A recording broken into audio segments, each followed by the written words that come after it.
Sirens echo through the streets of Dar es Salaam. The air tastes of smoke and metal. You can almost feel the fear, thick, invisible, pressing against the skin. It's April 2025, and Tanzania, once called the calm heart of East Africa, is trembling. For decades, this country was known for its quiet discipline, its proud sense of stability. No coups, no chaos, a model of order in a restless region. But that image has just shattered. What began as a single political decision, the government blocking opposition ally John Heke from leaving Tanzania to attend Raila Odinga's funeral in Kenya, has ignited a storm no one can now contain. On social media, the message spreads like wildfire. Reinke let Heke go. In the universities, students raise handmade signs that read, "Freedom is not a crime." And across the city, voices long kept in whispers begin to rise, echoing off the concrete walls of Dar es Salaam, the sound of a generation rediscovering its courage. President Samia Suluhu Hassan, once celebrated as East Africa's first female head of state, now faces the greatest test of her leadership. To her supporters, she symbolizes progress. To her critics, she represents a growing shadow, a leader turning her country into a cage where speaking freely is treated as rebellion. Across Tanzania, people are asking the same question: when did we start confusing silence with peace? And this question no longer belongs to one nation. From the border towns of Kenya to the diaspora communities in Atlanta and London, a new fire is spreading, not of violence, but of awareness. Because when a generation stands up to say, "We have the right to speak," the whole world should listen. If you believe that truth must outlive fear, please share this story. If you believe that freedom in Africa must belong to its people, not to power, subscribe and stay with us. Because the story of Tanzania is not over. It's only just beginning. Under the humid April air of 2025, Dar es Salaam felt restless in a way it hadn't for decades. Police trucks lined the major streets like silent warnings. The scent of tear gas lingered in corners of the city that had once smelled only of sea salt and roasted maize. Something was changing, not through speeches, but through the murmurs of ordinary people finally daring to speak aloud. The spark came quietly, almost bureaucratically. John Heke, a soft-spoken lawyer and longtime ally of imprisoned opposition leader Tundu Lissu, was stopped at the airport. His reason for travel seemed simple: to attend the funeral of Kenya's democratic icon Raila Odinga. But to the Tanzanian authorities, this was a matter of national security. Soldiers surrounded the departure terminal, confiscated his passport, and escorted him home under surveillance. Within hours, the story broke online. Hashtags Yosh let Heke go and Traore stand for freedom exploded across X, TikTok, and YouTube. For years, Tanzanian youth had been told that politics was dangerous territory, something better left to the older generation. But suddenly, those same young voices were writing, posting, recording, and refusing to stay silent. At the University of Dar es Salaam, hundreds of students gathered on the central lawn. They waved handmade signs, "Freedom is not a crime." A young woman named Aisha, standing on a wooden chair, shouted through a cheap megaphone, "If they can stop a man from attending a funeral today, what will they stop us from doing tomorrow?" The crowd roared in agreement. Some cried. Others sang the old Swahili freedom songs once banned under colonial rule. Their words weren't just protests, they were memories reborn. By sunset, the movement had spread beyond the capital. In Arusha, motorbike drivers known as boda boda riders joined in, honking in rhythm to chants of uwazi uwazi, the Swahili word for transparency. In Dodoma and Mwanza, young teachers and factory workers marched after work, holding candles instead of flags.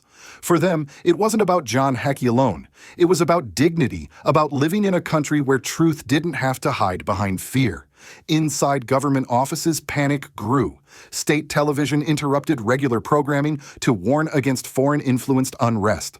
Anchors spoke of confused youth and digital manipulation. But the more they tried to calm the storm, the louder it grew. Videos of unarmed protesters being pushed by riot police went viral, viewed millions of times within hours. For the first time in a generation, Tanzania's silence cracked open. Behind closed doors, senior officials debated how to contain the uprising. Some urged dialogue, others demanded a show of force. President Samia Suluhu Hassan, known internationally as calm and pragmatic, now faced a choice: no leader once yield to the voice of the people or drown it out. But outside those walls, the movement had already evolved. It wasn't just about one arrest. It was about the suffocating weight of years of journalists, detained opposition figures, silenced, and citizens told to smile while their rights quietly disappeared. At night, drone footage captured hundreds of young people walking through the narrow streets of Dar es Salaam, holding their phone flashlights high, creating rivers of light through the darkness. They didn't need speeches. Their silence, their presence said enough. Then came the image that changed everything. A small group of students standing in front of a police barricade, hands raised, chanting softly, "This is our home too." When the officers advanced, the cameras rolled. The moment was uploaded within seconds, and within minutes the world was watching. International networks picked up the footage. Commentators on PBS and Al Jazeera asked what many Tanzanians had already begun to wonder. Has freedom of speech in East Africa become rebellion itself? That night in Dar es Salaam's narrow alleys, people whispered a sentence they hadn't dared say in years. The government is afraid of its own children. And that whisper, soft, trembling, but unstoppable, was how the Tanzanian uprising began. Not with violence, not with a coup, but with truth, carried from one trembling voice to another until it became a roar. The protests that began as murmurs soon became thunder. By the second week, the streets of Dar es Salaam, Arusha, and Dodoma pulsed with defiance. What started with candles and slogans had turned into a movement that could no longer be contained. Young people no longer hid behind pseudonyms online. They marched with uncovered faces, demanding a voice in the nation they called home. At the heart of this growing wave was a single question. If attending a funeral is a crime, what kind of freedom is left? The government's response was swift and brutal. Armored trucks appeared outside universities. Tear gas hissed through the air like venom. Yet every time police tried to scatter the crowds, new groups formed elsewhere, chanting louder. Drone footage from that week showed thousands of glowing phone lights stretching through the night, forming rivers of white against the dark. Then came the moment that changed everything. At the Sirari-Isabia border between Tanzania and Kenya, hundreds of young Kenyans gathered with flowers, placards, and portraits of Raila Odinga. They came to mourn, but also to stand in solidarity. Across the fence, Tanzanian students raised their fists and answered with a chant that carried across the border, Uhuru wote, freedom for all. The cameras captured what felt like history, unfolding two nations divided by politics, yet united by pain. It was a scene reminiscent of the American civil rights marches of the 1960s, when courage defied both borders and fear. And then the sound. A sharp crack echoed through the crowd. Panic rippled instantly. Screams, running feet. Some said it was warning fire. Others swore it was live ammunition. The chaos spread like wildfire. Shoes flags and posters littered the ground. Several were injured. Rumors of deaths spread online faster than the government could deny them. Within minutes, the footage reached the world. Shaky phone videos uploaded by trembling hands. CNN called it the day the border bled. Al Jazeera called it East Africa's silent revolt. Inside Tanzania, the tone hardened. Government spokespeople labeled the demonstrators domestic extremists. State television began referring to the unrest as acts of terrorism. Overnight laws meant for counterterrorism were turned inward against students, teachers, and journalists. But fear didn't work. It never does for long. In Arusha, a group of lawyers defied the ban on gatherings and filed an emergency petition demanding John Heke's release. In Dodoma, a coalition of pastors and imams opened their churches and mosques to shelter protesters fleeing from police raids. In Mwanza, local musicians composed songs calling for peace and courage, their lyrics spreading faster than propaganda ever could. Even some retired army officers began to whisper their doubts. One was recorded saying quietly, "A country that fears its youth has already lost its strength." Meanwhile, online, the digital resistance grew unstoppable. TikTok, X, and YouTube became the battlegrounds of truth. Drone footage showed police dragging unarmed students through the streets. Journalists in exile began live streaming from Kenya, narrating events the state media tried to erase. The hashtags Your Generation, Uwazi, and Freedom for Tanzania trended globally. Then one image froze the world. A young man no older than 20 stood in front of a police truck, his white shirt streaked with blood, holding up a torn Tanzanian flag. His lips trembled, but his words were steady. "You can beat us, but you can't erase us." The photo spread across continents, from Nairobi to New York, from Ouagadougou to Oslo. It appeared on PBS on France 24 and even on murals painted by activists in Johannesburg. For millions, that single image captured what no headline could: the birth of courage in a place once silenced by fear. By the end of that week, Dar es Salaam had grown quiet again, but it was not peace. It was exhaustion. The smoke had cleared, but the question remained echoing in every heart. Was this the end of a protest or the beginning of a revolution? And beyond Tanzania's borders, people began to sense something larger, that this uprising wasn't just about one country, but about a continent rediscovering its voice. When the smoke finally cleared from the streets of Dar es Salaam, a heavy silence settled over the nation, the kind of silence that doesn't mean peace but fatigue. Tanzania had survived the protests, but something inside the national spirit had cracked. Thousands were arrested. Dozens were injured. Some were never seen again. Independent journalists whispered of unconfirmed deaths before their reports vanished from the internet. The government called it restoration of order. The people called it the silence of fear. In the days that followed, a strange kind of mourning began, not for one man, but for trust itself. Across the country, citizens began asking dangerous questions aloud. If speaking is a crime, what does freedom really mean? President Samia Suluhu Hassan, once hailed as a reformer and symbol of unity, now faced accusations of betrayal. Her promise to heal the divisions left by her predecessor's sudden death seemed a distant memory. Her long pauses and scripted appearances on national television only deepened suspicion. For the first time, even her allies within the ruling party whispered about a government that had lost its soul. In Dar es Salaam, university classrooms emptied. Professors known for liberal thought were quietly interrogated or suspended. Some fled to neighboring Kenya. The cafeteria, once filled with laughter, now echoed with silence. Students walked in groups, careful not to speak too loudly, glancing over their shoulders for the plainclothes officers who had blended into the crowd. In Arusha, a mother named Mariam spoke through tears to a local radio station. "My son was taken during the protests. They say he was dangerous. He was just a student." Her voice trembled, then cut off mid-sentence as the broadcast abruptly ended. Stories like hers spread from village to village, whispered between neighbors, carried in coded text messages. Fear had changed shape. It was no longer the fear of what the state could do. It was the fear that truth itself might disappear. The economy began to feel the strain. Tourism plummeted after international media aired footage of tear gas and chaos. The Tanzanian shilling fell to its weakest level in a decade. Foreign investors quietly withdrew or froze new projects. For small businesses and market vendors, the cost of silence was counted in empty stalls and unpaid rent. But not all the consequences were material. A deeper wound ran through the nation between the rulers and the ruled. Civil society groups, once cautious, started to organize under the banner Generation Uwazi. Churches and mosques held joint prayer vigils. Lawyers filed petitions demanding the release of detainees.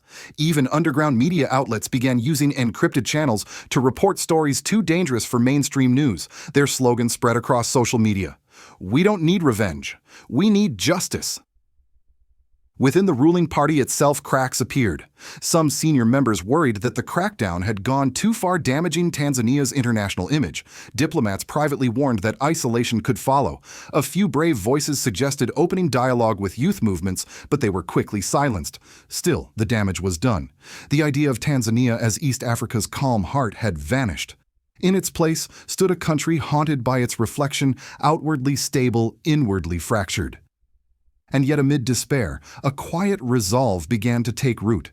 In refugee shelters across the border, young Tanzanians whispered plans for a new beginning. "They can control our streets," one activist wrote from exile, "but not our memories." The protests had ended, but the question they asked still lingered like smoke after fire. Can a nation truly heal if it fears its own children? As images of chaos from Dar es Salaam and the Sarari-Izabia border filled global screens, the world could no longer look away. Tanzania, once hailed as East Africa's pillar of stability, was now trending for all the wrong reasons. In Washington, D.C., the U.S. State Department released a carefully worded statement. "We urge restraint on all sides and call for the respect of fundamental freedoms." The tone was diplomatic, cautious, deliberate, and calculated. It was the kind of language crafted to express concern without taking sides. Yet, behind closed doors, American analysts debated whether Tanzania had crossed a line. For decades, Tanzania had been a quiet success story for the U.S., a reliable partner in counterterrorism, a hub for regional diplomacy, and a recipient of millions in aid through USAID and the Millennium Challenge Corporation. But as video footage of police beating unarmed students went viral, that image began to crumble. At think tanks like Brookings and the Council on Foreign Relations, panelists asked uncomfortable questions. Was Washington's silence enabling repression? Could America afford to ignore what many called the slow suffocation of democracy in one of its most trusted allies? PBS commentators drew parallels to the civil rights era in the United States, to images from Birmingham and Selma, when young Americans had once faced batons and tear gas for the right to speak. History doesn't repeat, one anchor said, but in Tanzania, it certainly rhymes. In New York and Brussels, human rights organizations demanded sanctions against senior Tanzanian officials. The UN Human Rights Council called for an independent investigation. Yet the Western response remained muted, perhaps because, as some critics noted, Tanzania was too strategically important to alienate.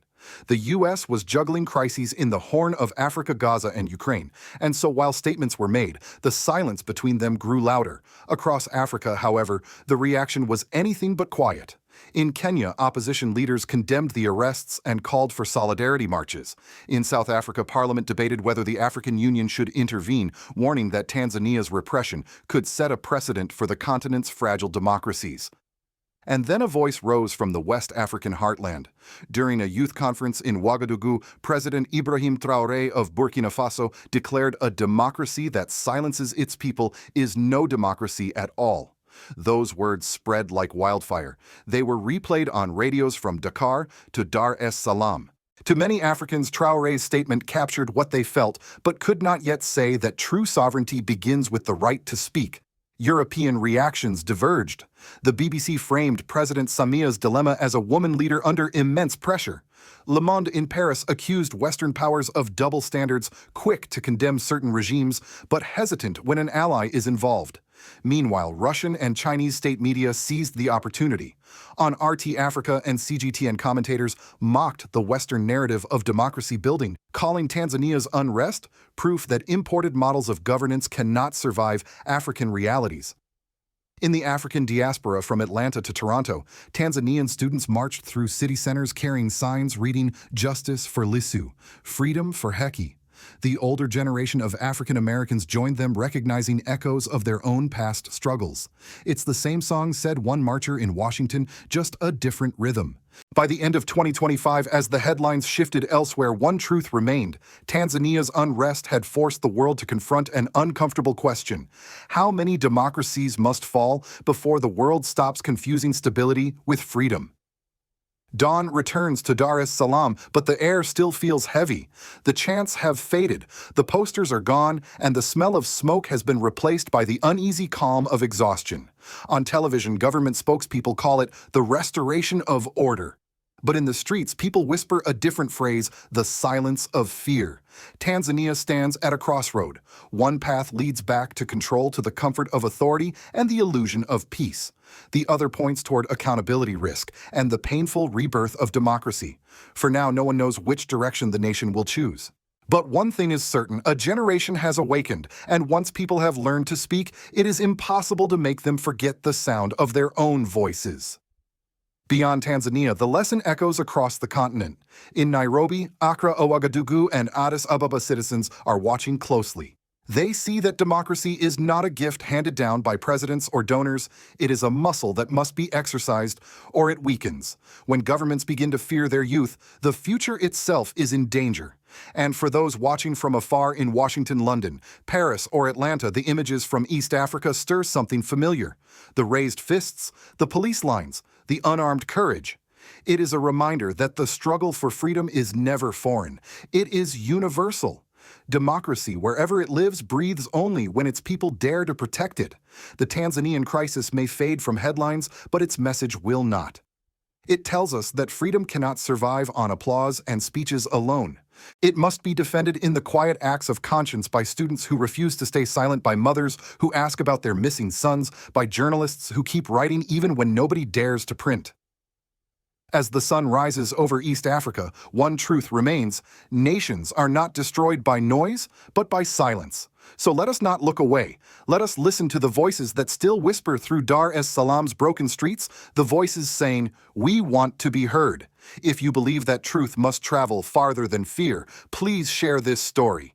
If you believe that freedom in Africa must belong to its people, not to power, subscribe and stay with us. Because as long as voices rise, democracy still breathes.